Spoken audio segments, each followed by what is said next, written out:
தாவீதை குறித்து வேதம் சொல்கிறது, அவனுடைய சகோதரர்கள் அவனை பார்த்து கேட்கும்போது என்ன சொல்றாங்க அப்படின்னு சொன்னா, நீ வந்து பேசிட்டே இருக்கிற, நீ ரொம்ப பெருசா இது பண்ணுவ அதை பண்ணுவேன்னு சொல்லுவ, ஆனா நீ என்ன எடுத்துட்டு வந்தேன்னா, அந்த வனாந்தரத்திலே நீ அந்த கொஞ்ச ஆடுகளை யார் வசத்தில் விட்டாய்?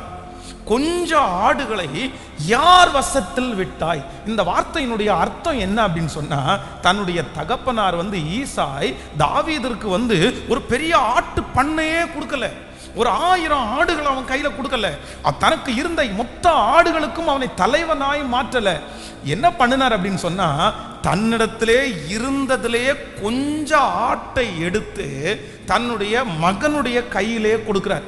அதனாலதான் அவனுடைய சகோதரர்கள் என்ன சொல்றாங்க அப்படின்னு சொன்னா, அந்த கொஞ்ச ஆடு, எங்க அப்பாவுக்கு நிறைய ஆடு இருக்குது, எங்க அப்பா பெரிய ஆட்டு பண்ணையும் வச்சிருக்கிறாரு, ஆனா மொத்தத்தையும் உன்னை நம்பி தரல, உன்னை நம்பி என்ன கொடுத்தாரு தெரியுமா?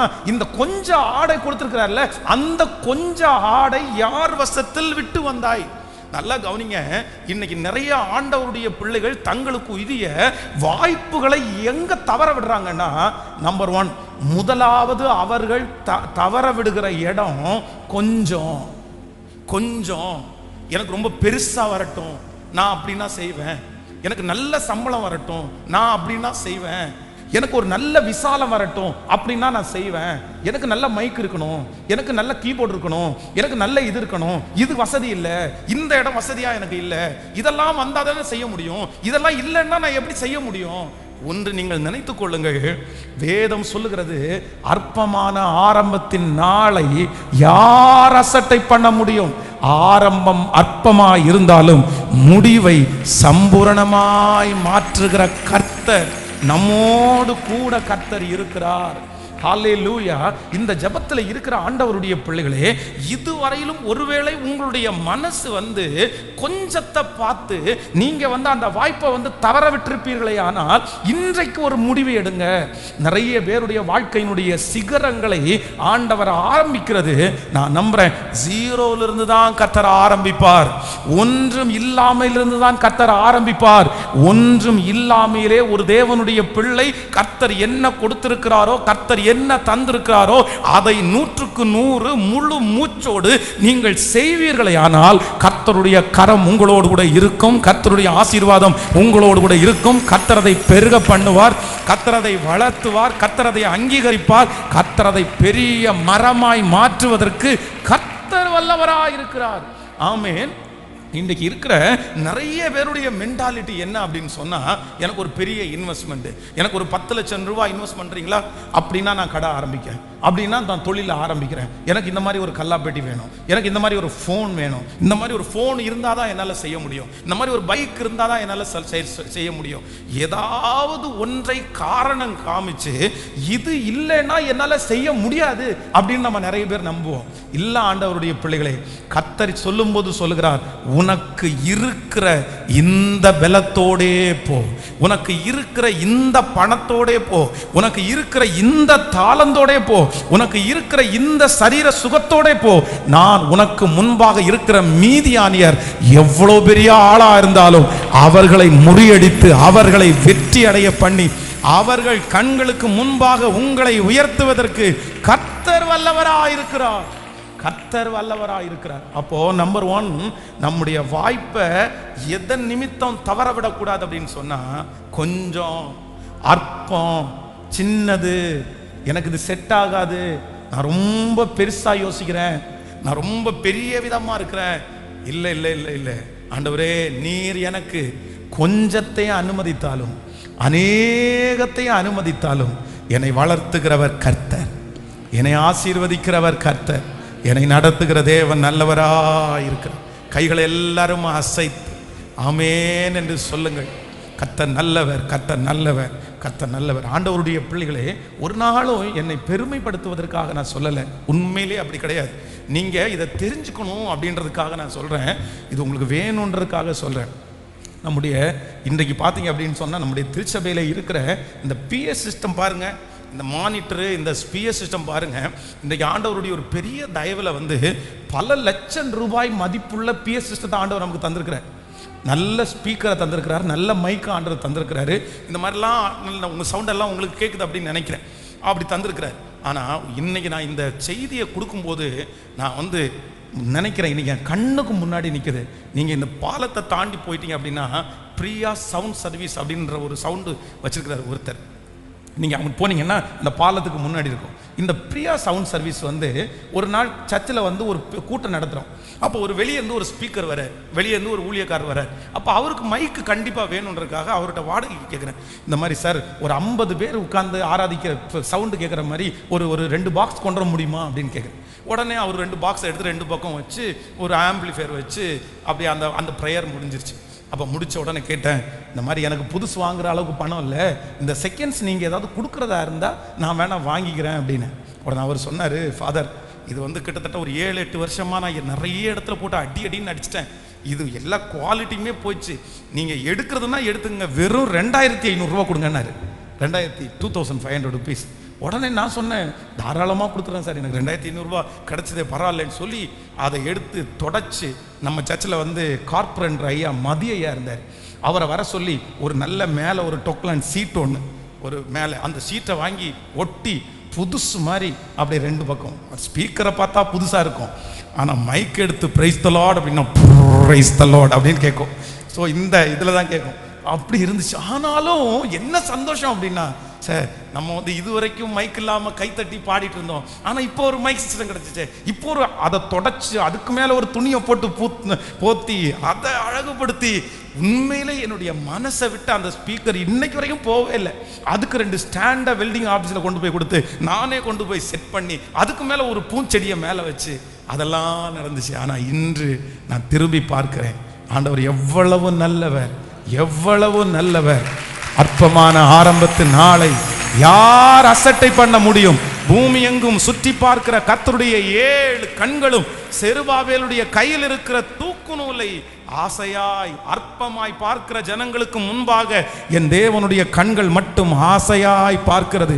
என்னை கேட்கிற அன்பு ஆண்டவருடைய பிள்ளையே, உங்களுடைய வியாபாரத்தை, உங்களுடைய தொழிலை, உங்களுடைய ஜெபத்தை, உங்களுடைய வாழ்க்கையை அற்பமாய் பார்க்கிற ஆயிரக்கணக்கான பேர் மத்தியிலே உங்களுடைய உழைப்பையும் உங்களுடைய உந்துதலையும் உங்களுடைய உற்சாகத்தையும் ஹல்லேலூயா அற்பமாய் அல்ல, அற்பமாய் அல்ல, ஆசையாய் பார்க்கிற ஒரு தேவன் உண்டு, ஆசையாய் பார்க்கிற ஒரு தேவன் உண்டு. அவர் வாக்கு கொடுக்கிறார், உன் ஆகாரத்தை தண்ணீர்கள் மேல் போடு, அநேக நாட்களுக்கு பின்பு அதனுடைய பலனை நீ காண்பாய். கைகளை அசைத்து ஒரு ஹல்லேலூயா சொல்ல. அப்போ ஆண்டவர் யாரை தேடுகிறார்? யார் வந்து நீங்க வந்து ஆசீர்வதிக்கப்பட முடியும்? என்ன சொல்லணும்னா, ஆண்டவரே எனக்கு கிடைக்கிற வாய்ப்பு எதையுமே நான் என்னவா நினைக்க மாட்டேன்னா அற்பமா நான் நினைக்க மாட்டேன். சொல்லுங்க பார்க்கலாம் எல்லாரும். ஒரு 3 பேருடைய முடிஞ்சா, ஆன்லைனில் இருக்கிறவங்களுக்கு பண்ண முடியாதுன்னு நினைக்கிறேன், மற்றவங்க முடிஞ்சா பக்கத்தில் கையை பிடிச்சி சொல்லுங்க, நீங்க வந்து அற்பமான ஆரம்பத்தை அசட்டா பண்ணாதீங்க. ஆமேன். வாய்ப்புகளை, சாதாரணமான வாய்ப்புகளை நீங்க தள்ளாதீங்க, நீங்க தள்ளாதீங்க. ஹல்லேலூயா. ஆண்டவர் உங்க மேல வச்சிருக்கிற நேசம்தான் வாய்ப்பு, உங்களுக்கு வைத்திருக்கிற நேசம்தான் வாய்ப்பு. எத்தனை பேர் ஆமோதிக்கிறீர்கள்? எனக்கு ரொம்ப துக்ககரமான ஒரு விஷயம், 35 வயது மதிக்கத்தக்க ஒரு சகோதரி எனக்கு திருமணமாகலை, எனக்காக ஜெபம் பண்ணுங்க அப்படின்னு சொன்னாங்க. அப்போ அவங்கள்ட்ட கேட்டேன், உங்களுக்காக ஏன் உங்களுக்கு இவ்வளோ தள்ளி போகிறதுக்கு காரணம் என்ன அப்படின்னு. அவங்க கண்ணீரோடு சொன்னாங்க, பாஸ்டர் ஒரு நாள் கூட ஒரு நபர் கூட என்னை மாப்பிள்ளைன்னு கேட்க வந்ததில்லை நான்.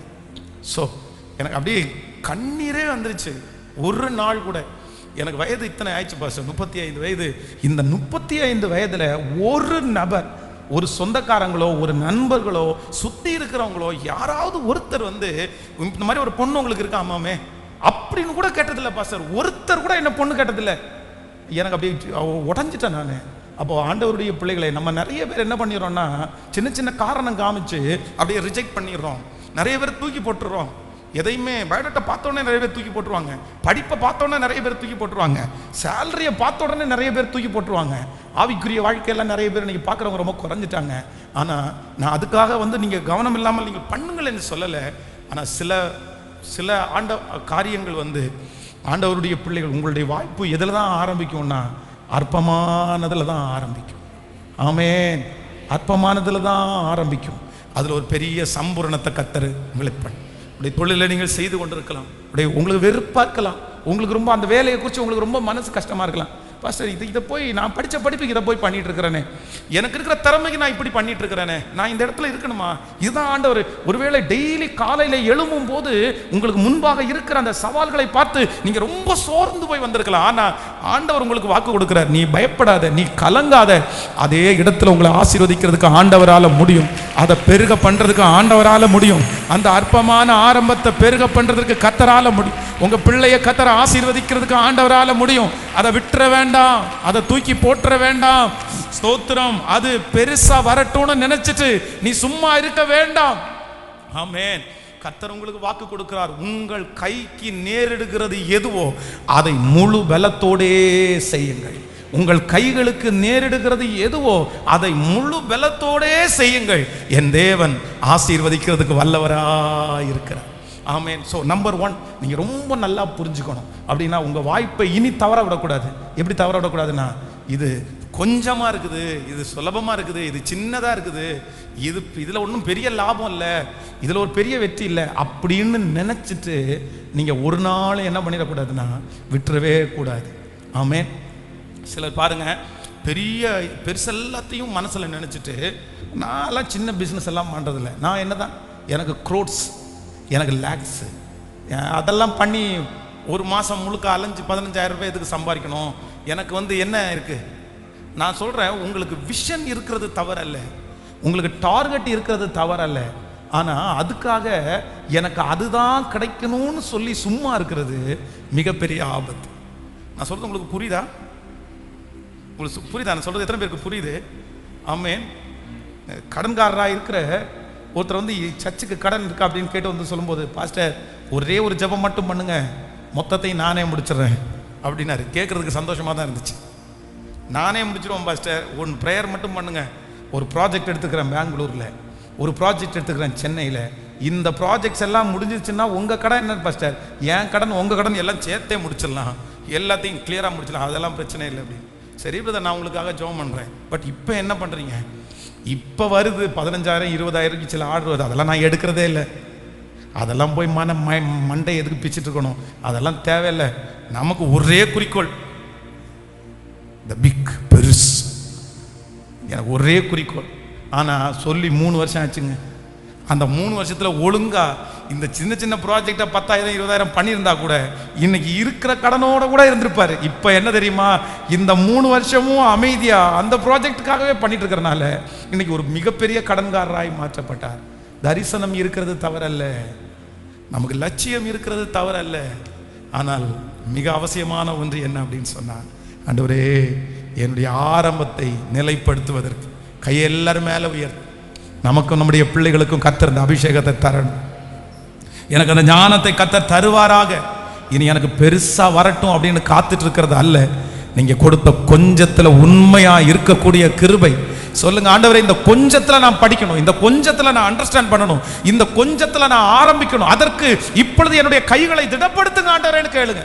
ஒவ்வொருத்தரும் கேளுங்க, ஆண்டவரே உங்க கரம் என்னோடு இருந்தா இந்த கொஞ்சம் பெருக பண்ணு வல்லவரா இருக்கிறீர், அது ரொம்ப பெருசா மாறும்னு நான் நம்புறேன் ஆண்டவரே. சொல்ல சொல்ல அந்த மகிமை உங்க மேல அப்படியே வரட்டும். நன்றி அப்பா, நன்றி நன்றி. அற்பமான என் ஆரம்பத்தை சம்பூரணமாய் மாற்றினி, நான் கண்ணீரோடு விதைத்ததெல்லாம் கம்பீரமாய் யாருக்க செய்தி. அற்பமான என் ஆரம்பத்தை சம்பூரணமாய் மாற்றினி, நான் கண்ணீரோடு விதைத்ததெல்லாம் கம்பீரமாய் யாருக்க செய்தி. குறைவெல்லாம் நிறைவாக்கி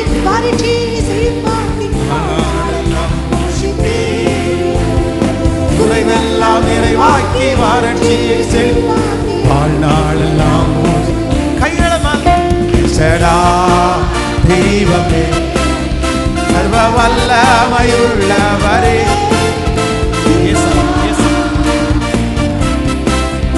என்னை பெறுக கைகளை மேல தட்டி எல்ஷடா தெய்வமே,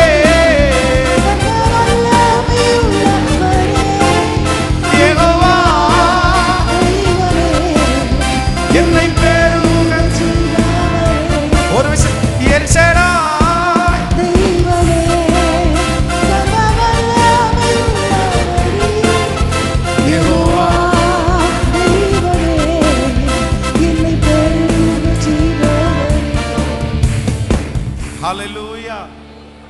ஆமோதிக்கிறீர்கள்.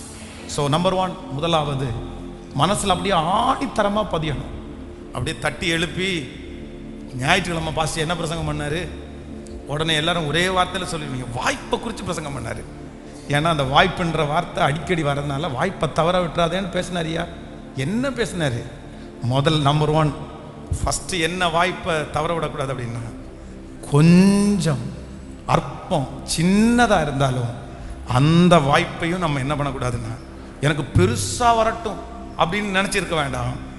இருக்கிறத செய்யும்போது கர்த்தர் நமக்கு உயர்த்த கர்த்தர் வல்லவர்.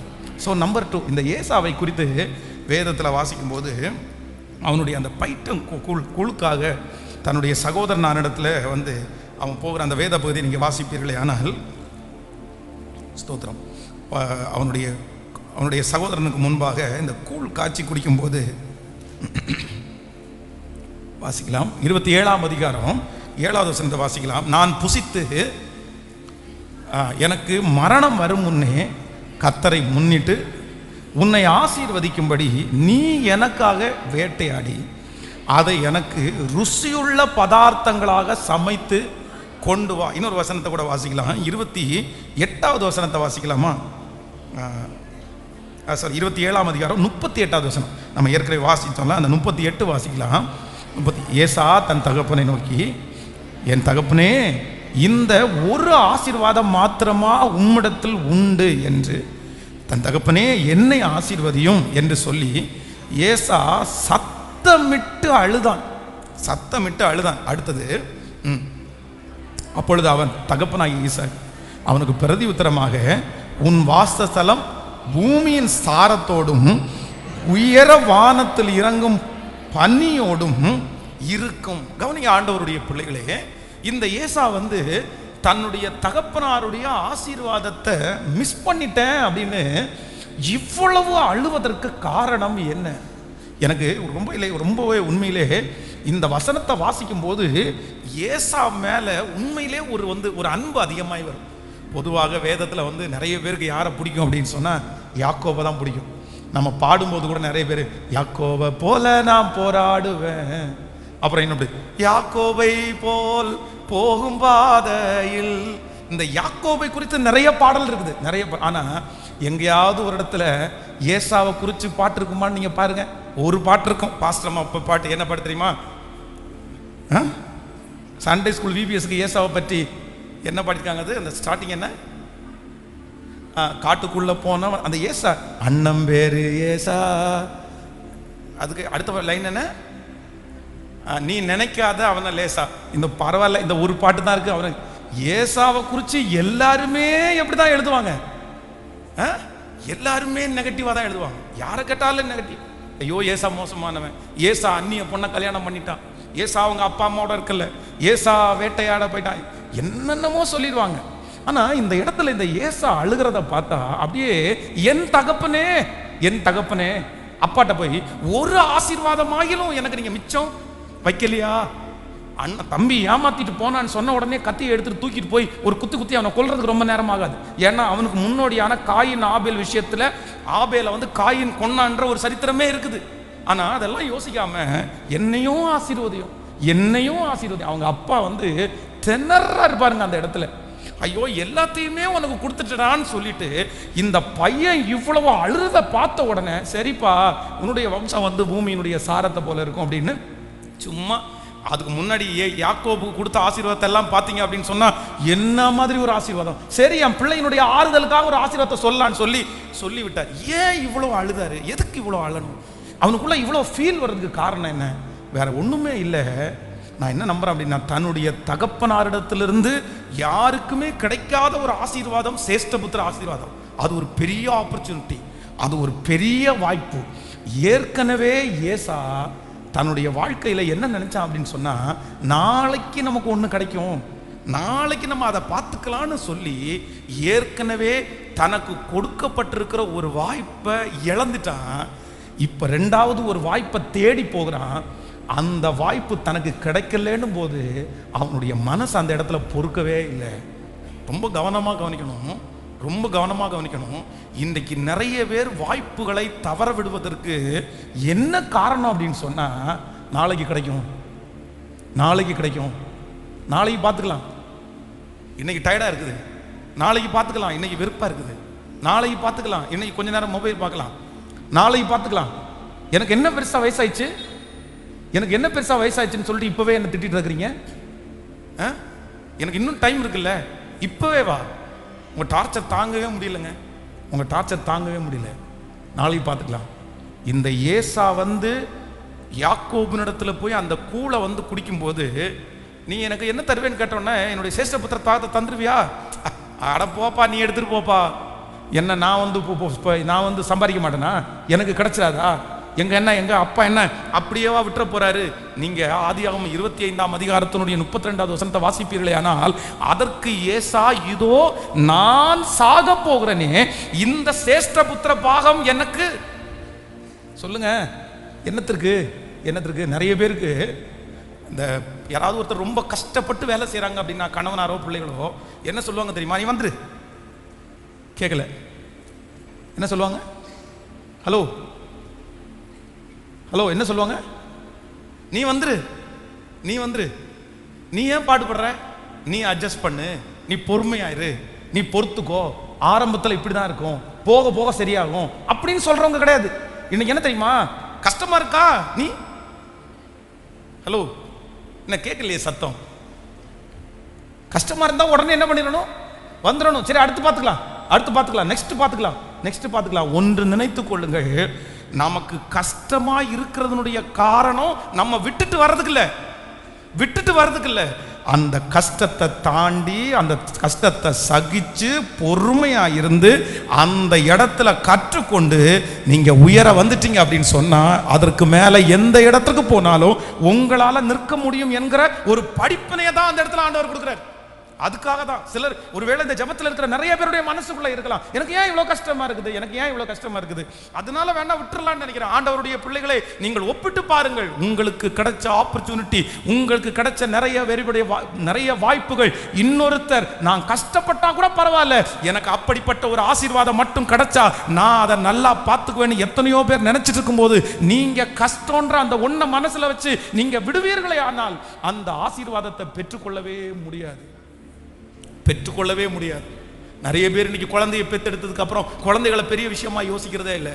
நிறைய பேர் கல்யாண ஒப்பந்தத்தில் 2 பேர் திருமணம் பண்ணதுக்கு அப்புறம் அந்த கல்யாண ஒப்பந்தத்தை பெருசா எடுத்துக்கிறதுல, நீ இல்லைன்னா நான் வாழ மாட்டேன், நீ இல்லைன்னா நான் பிழைக்க முடியாதா அப்படின்றாங்க. ஆனா நிறைய பேர் இதே உலகத்துல என்ன ஜெபிக்கிறாங்க தெரியுமா? எங்களுக்கு கல்யாணம் பண்ற ஹஸ்பண்ட் அப்படி இருக்க வேண்டாம், இப்படி இருக்க வேண்டாம், ஜஸ்ட் எனக்கு ஒரு ஹஸ்பண்ட் அப்படின்ற ஒரு ஐடி இருந்தா கூட போதும், எனக்கு ஒரு மனைவின்ற அந்த அளவுக்கு நான் ஒரு திருமணத்துல இருந்தா கூட போதுங்க அப்படி நினைக்கிறவங்க எத்தனை பேர் தெரியுமா? கஷ்டன்ற ஒரு விஷயத்தை வச்சுட்டு நாளைக்கு பார்த்துக்கலாம். இந்த ஜெபத்தில் வாலிப தம்பிக்கு தங்கச்சிக்கு ரொம்ப அன்பாய் சொல்லுகிறேன், கவனமாய் கேட்டுக்கொள்ளுங்கள். வாய்ப்புகள் நாளைக்கு வருமானு கேட்டா சில நேரத்தில் தெரியாது, உங்களுக்காக காத்திருக்காது. எத்தனை நாள் காத்திருக்கும்னு நினைக்கிறீங்க? எத்தனை மாசம் காத்திருக்கும்னு நினைக்கிறீங்க? ரொம்ப நாள் காத்திருக்காது. அந்த இடம் ஃபில் ஆயிடுச்சு அப்படின்னு சொன்னா நீங்க நினைச்சா கூட அந்த இடத்துக்கு என்ன பண்ண முடியாது? சொல்லுங்க எல்லாருமே, நீங்க போக முடியாது. அந்த இடத்துல இன்னொருத்தருக்கு வந்துட்டாங்கன்னா போக முடியாது. இந்த உலகத்துல வாய்ப்பிற்காக ஜனங்கள் அலைகிற அலைச்சல் ரொம்ப பெருசு. எங்க ஒரு ஃபோன் கால் வராதா, ஒரு என்கொயரி வராதா? ஆனா நம்ம நிறைய பேர் மிஸ் பண்றோம். கட்டடத்துல கைகளை உயர்த்தி கேளுங்கள், ஆண்டவரே அடுத்து பார்த்துக்கலான்னு சொல்லுங்க. அடுத்து பார்த்துக்கலான்னு நாளை வரும்னு நான் நினைச்சு வாய்ப்புகளை தவற விடாமல் இருக்கக்கூடிய கிருபையை கர்த்தர் எனக்கு இன்னைக்கு உடம்புல பலன் இருக்குது, இன்னைக்கு மனசுல பலன் இருக்குது, இன்னைக்கு 5 கிலோமீட்டர் நடக்கலாம், இன்னைக்கு பாடுபடுவதற்கு உங்களுக்கு பலனை கர்த்தர் தந்திருக்கிறார். கைகளை உயர்த்தி சொல்லுங்கள், ஆண்டவரே இப்படி பாடுபடுவதற்கு பலன் இருக்கும் போது என் சோம்பேறித்தனத்தினாலே நான் அதை ஸ்கிப் பண்ணாதபடி கர்த்தர் என்னை காத்துக்கொள்ளுவீராக. எத்தனை பேர் ஆமோதிக்கிறீங்க? இன்னைக்கு 2 கிலோமீட்டர் எக்ஸ்ட்ரா நடன்னு சொன்னா உங்களால் என்ன பண்ண முடியும்? நடக்க முடியும். இல்லை நான் நடக்க மாட்டேன், நான் எதுக்கு நடக்கணும்னு கேட்டுட்டு நீங்க அதை ஸ்கிப் பண்ணிட்டு போயிட்டீங்கன்னா நாளைக்கு 2 கிலோமீட்டர் சொன்னா நடக்க முடியாத மாதிரி ஒரு வாய்ப்பு அன்னைக்கு நம்ம நிறைய பேர் தவற விடுவோம். எத்தனை பேருக்கு புரியுது? சொல்லுங்க பார்க்கலாம். நம்பர் 2, என்னுடைய வாய்ப்பை எதற்காக நான் தவற விட மாட்டேன்? நாளைக்கு பார்த்துக்கலான்னு சொல்லி நான் ஒரு நாளும் தவற விடுவது. ஆண்டவர் வந்து தாவீதை கொண்டு கோலியாத்தை கொல்லணும்னு ஆண்டவருடைய பிளானா, சவுலை கொண்டு கோலியாத்தை கொல்லணும்னு ஆண்டவருடைய பிளானா? சொல்லுங்க. சவுலை கொண்டுதான் கோலியாத்தை அழிக்கணும்ன்றது கர்த்தருடைய திட்டம். ஏன் அப்படின்னா, அந்த இடத்துல இப்பொழுது ராஜாவா இருக்கிறது யாரு? சவுல். கண்டிப்பாய் தேவன் ஒரு பொறுப்பை கொடுத்து விட்டு அந்த பொறுப்பை அவங்களிடத்துல எடுக்க மாட்டார். ஆனா எத்தனை நாள் கர்த்தர் டைம் கொடுத்தாரு? 40 days. 40 நாள்ல ஒரு நாளாவது இவனுக்குள்ள தைரியம் வரும், ஒரு நாளாவது இவன் போயிடுவான், ஒரு நாளாவது இவன் போய் யுத்தம் பண்ண நிற்பான் அப்படின்னு ஆண்டவர் எதிர்பார்த்தாரு. ஆனா 40 நாட்களும் சவுல் அதற்கான எந்த முயற்சியுமே எடுக்கல. அடுத்த நாள் அதற்கு பிறகுதான் கர்த்தர் யாரை எழுப்பினார் அப்படின்னு சொன்னா, தாவீது என்கிற ஒரு சாதாரணமான ஆட்டை மேய்க்கிற அந்த சின்ன பையனை கர்த்தர் எழுப்பி அவ்வளோ பெரிய கோலியாத்தை கர்த்தர். பிரதர், சிஸ்டர், உங்களை மிக அன்பாய் நான் கேட்கிறேன். நீங்க தள்ளி தள்ளி தள்ளி தள்ளி கஷ்டப்படுவதற்கு விருப்பம் இல்லாம, விட்டு கொடுக்கறதுக்கு விருப்பம் இல்லாம நாளைக்குன்னு தள்ளி விடுவீங்கன்னா, அந்த வாய்ப்புல இன்னொருத்தர் வந்து உட்கார்ந்து விட்டால், அமர்ந்து விட்டால், திரும்ப உங்களால என்ன பண்ண முடியாதுன்னா எடுக்கவே முடியாது. நீங்க நினைச்சா கூட எடுக்க முடியாது. அதற்கு பிறகு உங்களுடைய அன்பை செலுத்தி நேரத்தை செலவு பண்ணி ரொம்ப வேஸ்ட். ஆமேன்னு சொல்லு. எனக்கு ஒரு ஞானத்தை கொடுங்க ஆண்டவரே, எனக்கு ஒரு ஞானத்தை கொடுங்க, எனக்கு ஒரு ஞானத்தை கொடுங்க. எந்த வாய்ப்புகளையும் நான் என்ன பண்ணிடக்கூடாதுண்ணா சொல்லுங்க, ஒரு நாள் நான் ஸ்கிப் பண்ணிடக்கூடாது. ஹல்லேலூயா. கைகளை அசைத்து ஒரு ஹல்லேலூயா. இந்த அம்மாங்களுக்கு எல்லாருக்கும் நிறைய பேருக்கு தெரியும், இந்த கடையில் பார்த்தீங்க அப்படின்னா திடீர்னு இந்த வெண்டைக்காய் வந்து விலை கம்மியாகும். வெண்டைக்காய் ரொம்ப விலை கம்மியாகும். ஸோ ரோட்டில் வருகிற அந்த வெண்டைக்காய் வியாபாரி இன்னைக்கு ரொம்ப விலை கம்மி, பிஞ்சு வெண்டைக்காய் அப்படின்னு சொன்ன உடனே சரிப்பா ஒரு கிலோ கொடுங்க அப்படின்னு சொல்லி வாங்கிட்டு போகிற நிறைய அம்மா வந்து வீட்டுக்குள்ளே வச்சுட்டு, இன்றைக்கி தான் சாம்பார் இருக்குல்ல, இன்றைக்கி தான் அப்பளம் பொரிச்சிட்டோம்ல, இதுக்கு மேலே ஒரு வெண்டைக்காய் கூட்டு தேவையா? என்னைக்கு பார்த்துக்கலாம்? கேட்கல, நாளைக்கு பார்த்துக்கலாம். ஏன்னா வெண்டைக்கு முன்னாடி வெட்டி போட்டால் போதும். அதுக்கு என்ன, அதை ஒரு தாளிக்கணும், அது ஒரு சின்ன ஒரு சோம்பேறித்தனம் எக்ஸ்ட்ரா, இது எதுக்கு அப்படி? ஸோ அடுத்த நாள் காலையில் ஒருவேளை கணவனார் வந்து, நான் இன்னைக்கு கொஞ்சம் வெளியில் சாப்பிட்றேன், நீ வேணா சமைச்சு சாப்பிட்டுக்கோ, நைட் சாப்பிட்றேன்னா அவர் தான் வெளியில் சாப்பிட்றாருல்ல, அப்புறம் எதுக்கு இந்த வெண்டைக்காய்? ஆனால் 2 நாள் தாண்டி அந்த வெண்டைக்காய் உடச்சி பார்த்தீங்கன்னா, வாங்கினது பிஞ்சு வெண்டைக்காய் தான், 3-4 நாள் தாண்டி பண்ணிங்கன்னா அந்த வெண்டைக்காய் எந்த பிரயோஜனமும். அப்புறம் நம்ம நிறைய பேர் என்ன பண்ணணும் தெரியுமா? ஐயோ வெண்டைக்காய் முத்தி போச்சே, எடுத்து எங்கே போட்டுடலாம்? குப்பையில் போடுறது அவங்க அதை கிடையாது. குப்பையில் வெண்டைக்காய் போடக்கூடாது, வெண்டைக்காய் வாங்கினால தான் போடும். அப்போது நம்முடைய வாழ்க்கையில் நிறைய மிஸ் பண்ணுறது எது தெரியுமா? நாளைக்கு பார்த்துக்கலாம், நாளைக்கு பார்த்துக்கலாம், நாளைக்கு பார்த்துக்கலாம், நாளைக்கு பார்த்துக்கலாம், நாளைக்கு பார்த்துக்கலாம். வீட்டுக்குள்ளே வராங்க, அந்த ஸ்திரீ வந்து ஆண்டவருடைய பாதத்தில் தான் அவ்வளவு நாட்களாய் சேர்த்து வைத்திருந்த அந்த வெள்ளைக்கல் பரணியை உடைச்சி அவருடைய பாதத்தில் ஊற்றி தலைமயிர்னால் துடைக்கும் போது, என்ன அவர் உயிரோடு இருக்கும்போது எதுக்கு இப்படி பண்ணிடுறீங்க? உடனே அவர் என்ட்ரி, எப்பா நான் உன் வீட்டுக்கு எப்பவும் வரமாட்டேன், இந்த சகோதரி என்னை ரொம்ப நாளெல்லாம் பார்க்க போகிறது இல்லை, இன்னும் கொஞ்ச நாள் தான் இருக்க போகிறேன், என்னை அடக்கம் பண்ணுறதுக்கு ஏதுவா இவ இப்போ பண்ணிட்டாங்கப்பா, முன்னடையாளமா. நீ வந்து நான் செத்ததுக்கு அப்புறம், இல்லைன்னா நான் வந்து கலரில் வச்சதுக்கு அப்புறம் நீ பண்ணுறதா நிறைய இருக்கலாம், ஆனால் இப்போ இந்த வாய்ப்பு வேறு யாருக்கும் கிடைக்காது. அதனால் சில நேரங்களிலே ஜெபிக்கிறதுக்கு வாய்ப்பு கூட இப்போ தான் கிடைக்கும், ஊழியம் செய்கிறதுடைய வாய்ப்பு கூட இப்போ தான் கிடைக்கும். அதுக்காக நாளைக்கு நாளைக்கு நாளைக்கு நாளைக்கு அல்ல, இன்றைக்கே ரட்சணிய நாள். கைகளை அசைத்து ஒரு ஹல்லேலூயா. ஆண்டவரிடத்தில் ஒரு தீர்மானம் எடுங்க, ஆண்டவரே எனக்கு ஒரு கிருபை கொடுங்க ஆண்டவரே. அப்படியே எல்லாரும் எழுமி நிற்கலாமா? எல்லாரும் எழுமி நின்று தேங்க்யூ ஜீசஸ். இந்த 3வது ஒரு வார்த்தையை கூட ஒரே லைனில் சொல்கிறேன், அப்படியே எந்திரிச்சு நில்லுங்க, ஒரே லைனில் சொல்கிறேன். அடுத்த சர்வீஸில் கர்த்தருக்கு சித்தம் கொஞ்சம் விளக்கமாய் நான் பேசுகிறேன். Thank you Jesus. ஹல்லேலூயா. ஆமென். 3வதாக நம்முடைய வாய்ப்புகளை ஏன் நம்ம இழக்கிறோம் அப்படின்னு சொன்னால், இன்ட்ரெஸ்ட், அடுத்து வளரணும், அடுத்து உயரணும் அப்படின்ற இன்ட்ரெஸ்ட் இல்லாதவங்க நிறைய பேர் தங்களுக்கு குறைக்கப்பட்டிருக்கிற வாய்ப்புகளை என்ன பண்ணுவாங்க அப்படின்னு சொன்னால் இழந்துருவாங்க. விருப்பம் இல்லாதவர்கள், எனக்கெல்லாம் பெருசாக எல்லாம் ஆசை இல்லை பிரதர், பெருசாக எல்லாம் பண்ணணும்னு இல்லை பிரதர், அதெல்லாம் போட்டோம், அதெல்லாம் விட்டுருங்க, அதை ஏன் போய் பாடுபடுவானே, அதை போய் செய்யவானே அப்படின்னு நிறைய பேர் இன்ட்ரெஸ்டே இல்லாமல் நிறைய பேர் விடுறாங்க. அப்படி உங்களுடைய வாய்ப்புகளை விடாதிருங்கள். நீங்கள் சொல்லுங்கள், நான் எரிந்து கொண்டே இருப்பேன், நான் எரிந்து கொண்டே இருப்பேன். எதுவரையிலும் தெரியுமா? நான் மரணம் வரை கர்த்தரை சந்திக்கிற வரைக்கும் நான் எரிந்து கொண்டே இருப்பேன். கைகளை உயர்த்தி ஒரு ஹல்லேலூயா. வாய்ப்பை பயன்படுத்துகிற ஒவ்வொருவருக்கும் கர்த்தர் நல்லவராக இருக்கிறார். வாய்ப்புகளை பயன்படுத்துகிற ஒவ்வொருத்தருக்கும் கண்டிப்பாக ஒரு நாள் அந்த வாய்ப்பிலே கர்த்தருடைய கரம் இருக்கிறது நீங்கள் பார்ப்பீர்கள். நீங்கள் நெடுநாளாய் காத்திருக்கிற காரியத்தை கர்த்தர் வாய்க்க பண்ணுவார். நீங்க பல வருடமாய் கஷ்டப்பட்டு எவ்வளவு பிரச்சனை வந்தாலும் செய்கிற அந்த காரியத்தை ஒரு நாள் ஆண்டவருடைய கண்கள் திறந்து பார்க்கும் என்று நான் நம்புகிறேன். ஆமென். கைகளை அசைத்து ஒரு ஹல்லேலூயா. 38 வருடமாய் வியாதி, 38 இயர்ஸ், 38 வருஷமாய் வியாதி.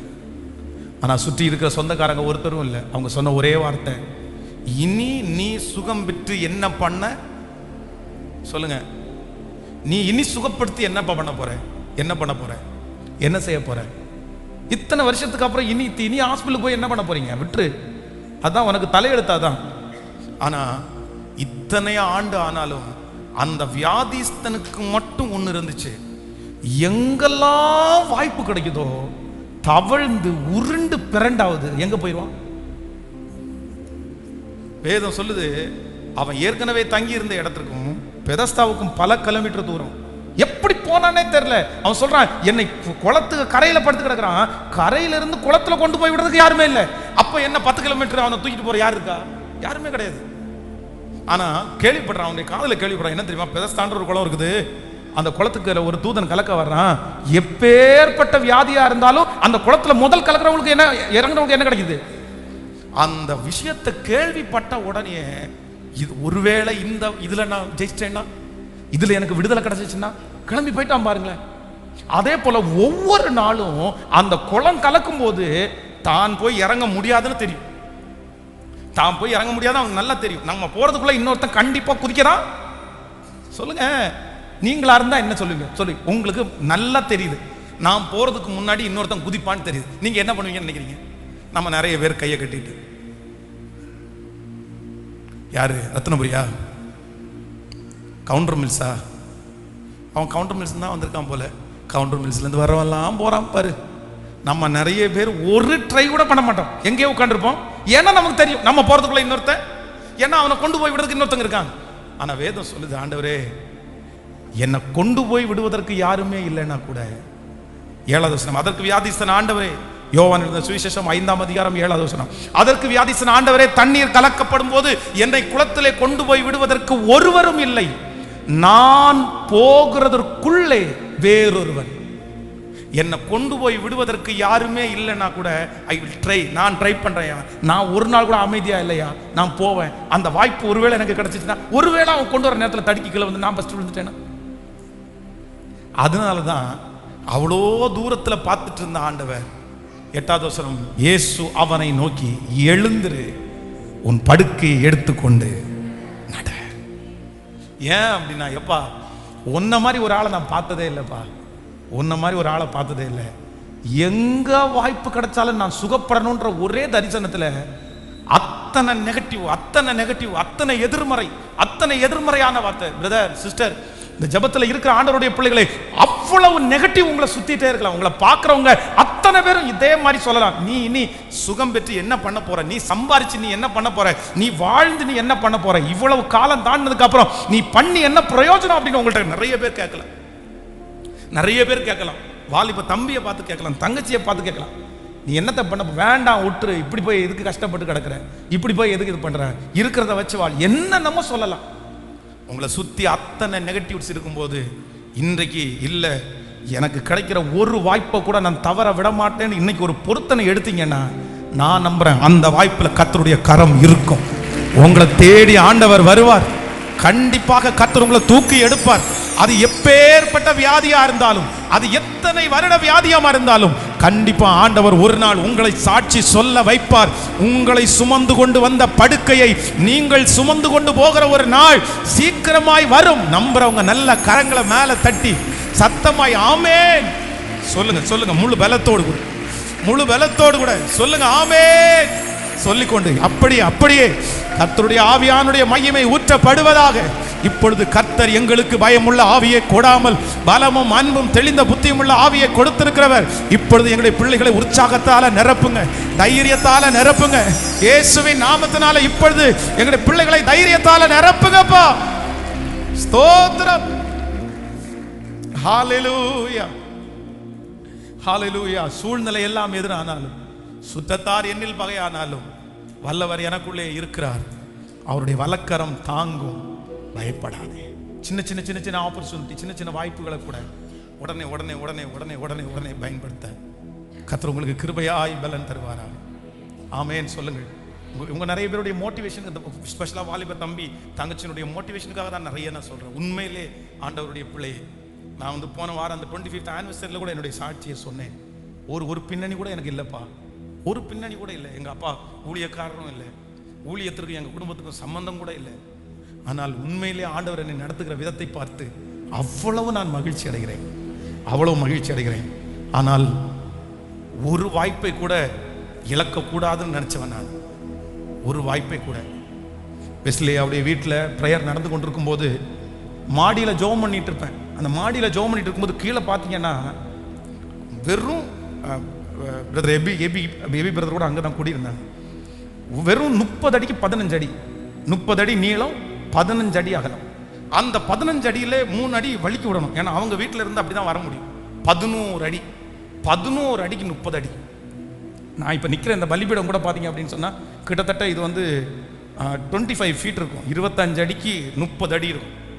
இதை விட சின்ன இடம், 30 அடி நீளம், 11 அடி அகலம் தான் அந்த சர்ச்.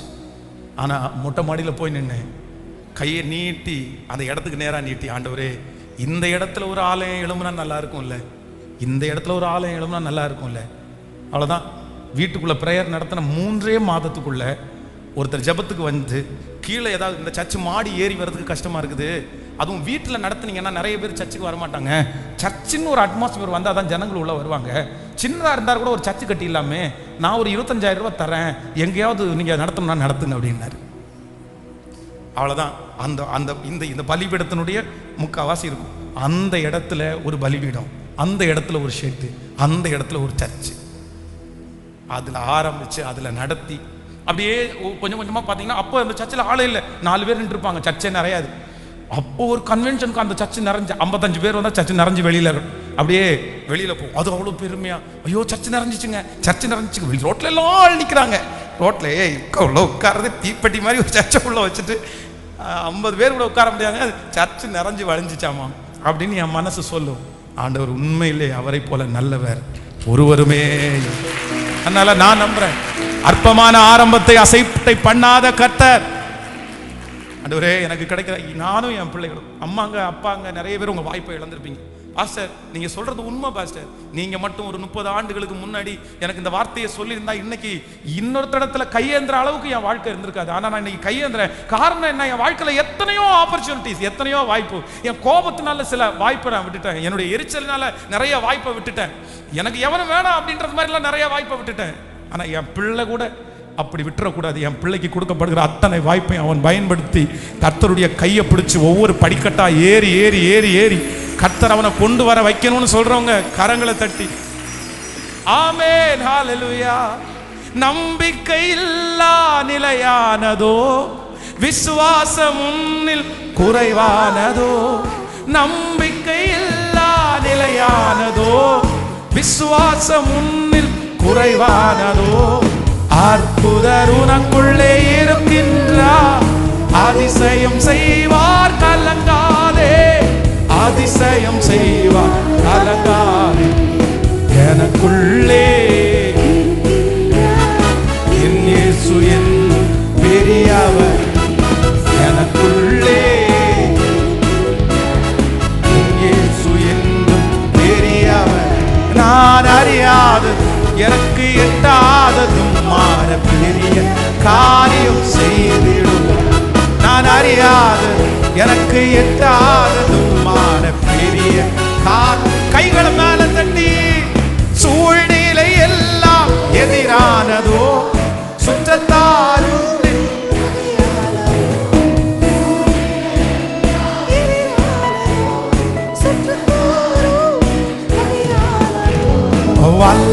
அவர் உனக்குள்ளே இருக்கின்றார். வாலக்காரம் தாங்குவார் கலங்கார். எனக்குள்ளே என் இயேசு என் பெரியவர். எனக்குள்ளே என் இயேசு என்னும் பெரியவர். நான் அறியாததும் எனக்கு எட்டாததும் பெரிய காரியம் செய்திடும். நான் அறியாதது எனக்கு எட்டாததும் காரியம் செய்திடுவார். ஹல்லேலூயா. ஆண்டவர் உங்களோடு கூட இருந்து கிருபையாய் நடத்துவாராக.